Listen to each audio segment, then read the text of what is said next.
kita, saya menjadi dalam keterangan anak dari 19 Polisi Banten ini Pak untuk mewawancarai Pak Terdakwa langsung, yaitu kaitannya dengan modul 3 dari demokrasi profesional itu tentang pengambilan keputusan dari Bapak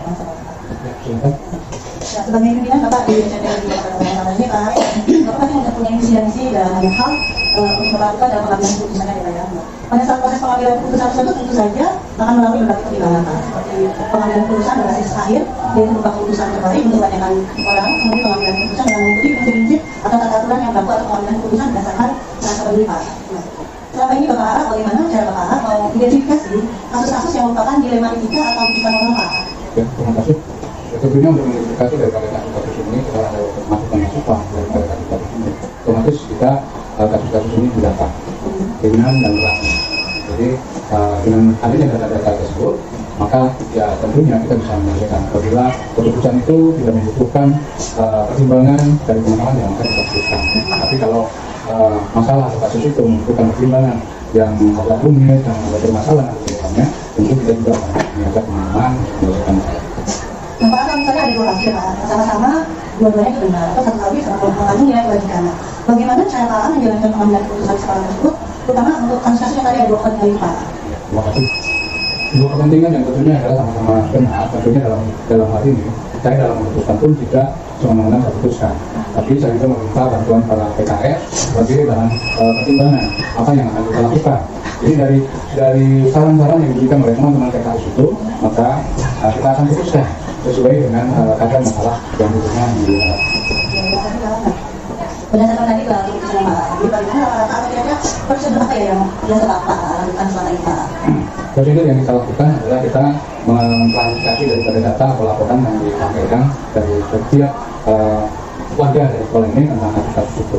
Nah, dari data-data itu kita memastikan mana yang bisa kita selesaikan melalui PKS, melalui PP, atau yang tidak bisa diselesaikan oleh mereka dan kepala sekolah yang membutuhkan. Dan mereka itulah prosedur ini kita tentukan, kita putuskan keputusan itu sudah sesuai dengan apa masalah yang terjadi. Terima kasih banyak Pak.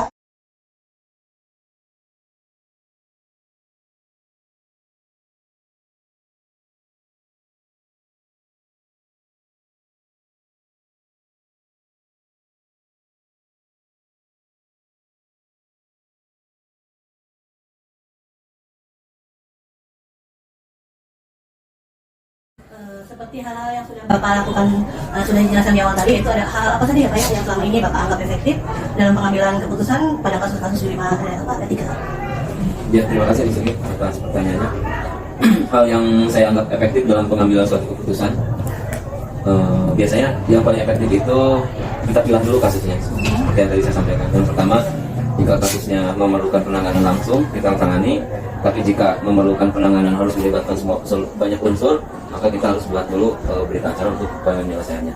Saya kasih contoh misalnya penyelesaian yang harus langsung dilaksanakan, seperti penanganan kedisiplinan, membuang sampah.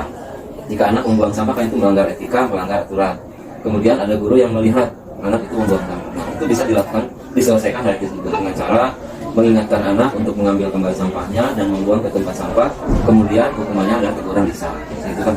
Atau anak berkata kepada temannya berkata yang tidak pantas, misalnya kasar, berkata kasar. Ya, ada guru atau misalnya siapa yang melihat di sana dilaporkan, kemudian diberi peringatan dan diberi sanksi teguran. Itu kan bisa. Kemudian banyak sekali yang kasus-kasus yang bisa diselesaikan dari itu juga. Tetapi kalau kasusnya harus melibatkan banyak unsur, misalnya contoh misalnya tidak naik kelas atau dan lain sebagainya, ya itu harus perlu penanganan yang lebih dalam, kemudian harus memerlukan penanganan melibatkan beberapa unsur. Jadi yang saya anggap efektif itu dipilah dulu. Lalu Pak, hal apa saja ya Pak yang selama ini merupakan tantangan dalam pengambilan keputusan pada kasus-kasus dilema etika tersebut Pak? Tantangannya ya, yang pertama saya ambil contoh misalnya ada siswa tidak naik kelas misalnya. Nah kemudian kita lihat kenapa tidak naik kelas dalam rapat kenaikan kelas. Ternyata nilainya tidak mencukupi untuk siswa tersebut naik kelas. Nah kalau misalnya kita memutuskan hal ini tidak naik kelas kan bisa, tetapi di sini kan muncul masalah. Jika anak ini tidak naik kelas bagaimana? Jika naik kelas bagaimana? Nah di sini adalah saya pasti melibatkan seluruh unsur. Misalnya seperti contoh wali kelas yang paling utama karena orang tuanya di sekolah. Kemudian DK, apa sih kendalanya kenapa anak ini naik tidak nilainya tidak mencukupi untuk naik kelas? Kemudian setelah itu orang tua siswa kita panggil juga, kita ajak diskusi, menanyakan kenapa siswa ini tidak mencukupi nilai. Nah, dalam memutuskan ini harus kita melihat keseluruhan, tidak hanya melihat satu sisi siswa itu saja. Saya ambil contoh misalnya seperti siswa ini atlet, memungkinkan nilainya kecil kalau siswa ini sedang mempersiapkan kejuaraan, sehingga siswa ini tidak masuk sekolah atau misalnya izin beberapa lama sehingga tertinggal mata pelajarannya, otomatis kan nilainya pasti kecil. Nah, tapi di satu sisi dia itu sudah berjuang untuk misalnya membela nama baik sekolah untuk kejuaraan. Jadi itu disitulah nanti setelah kita tahu permasalahannya dari orang tua atau dari BK atau dari wali kelas, baru kita rundingkan bagaimana hasil dari keputusan bersama mengenai si anak apakah naik atau tidak. Itu hasil dari nanti keputusan bersama secara. Jadi belum tentu tidak naik kelas pun dan tidak lolos KKM nilainya naik kelas dengan melihat unsur yang tadi, misalnya karena ikut lomba atau dan Jadi dengan pertimbangan berbagai unsur karena kita harus jangan memutuskan sesuatu itu karena masih siswa. Kemudian Pak, apakah Bapak memiliki sebuah jadwal tertentu misalnya untuk dalam sebuah penyelesaian kasus menerima etika tadi? Apakah Bapak langsung menyelesaikan itu Pak, seperti yang tadi sudah Bapak bilang ya, menyelesaikan? Ataukah ada bentuk prosedur seperti apa yang Bapak jalankan? Yang pertama, ya tadi saya sampaikan prosedur kalau menyelesaikan di tempat itu dan ringan-ringan saja yang bisa. Di kami itu ada buku namanya buku tatib. Di situ sudah ada aturannya. Pelanggaran ini seperti buang sampah misalnya. Nanti bentuk hukumannya adalah menegur atau teguran lisan atau teguran tulis. Itu pasti kan langsung. Tapi ada juga yang kasus-kasus yang harus melibatkan banyak unsur dan di sini harus didiskusikan. Jadi mengenai jadwalnya pasti ada jadwal karena ada SOP. Saya kalau seperti ini banyak masukan dari bimbingan konseling karena mereka itu mempunyai keahlian untuk menyelesaikan kasus-kasus. Baik Pak Lukman, terima kasih banyak atas waktunya Pak, maaf mengganggu ya Pak. Semoga selalu diberikan kesehatan ya Pak.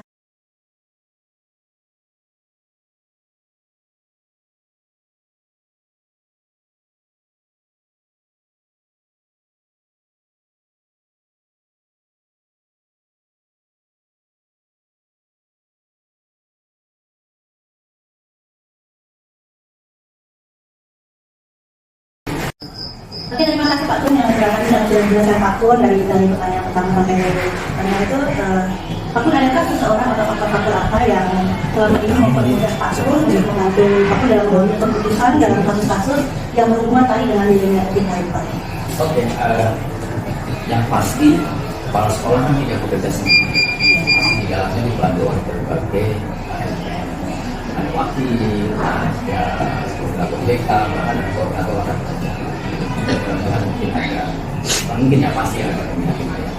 Nah, mereka ini elemen yang pasti membantu saya dalam rangka jadi ketika punya problem, kasus-kasus yang dilematis, ada persoalan moral dan lain-lain, pasti mereka akan saling untuk mempermudah saya mengidentifikasi, bahkan mempermudah saya untuk mencari solusi, mendapatkan langkah-langkah solutif. Apapun kasusnya, sekecil apapun kasusnya kan tidak boleh ada proses pembiaran.